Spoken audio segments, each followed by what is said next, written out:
2 yildan beri mana shu tulkilar meni somonxonamga kelib bolalab ketyapti-da. Hayronman-da o'zim ham.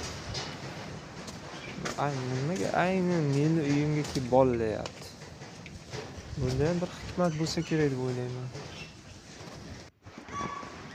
Qo'shnilarim bundan norozi bo'lyapti tabiiyki. Tulkichalarni kelib o'ldirmoqchi ham bo'lishyapti, yo'q qilish kerak deyapti.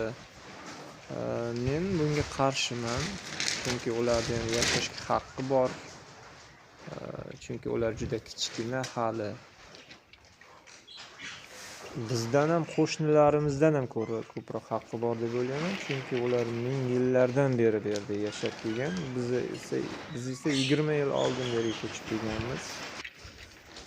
Meni qilayotgan ishim to'g'rimi, nima deb o'ylaysiz? Siz nima qilgan bo'lardingiz? Mana shu tulkichalarni o'ldirgan bo'larmidingiz? Albatta izohlarda yozing.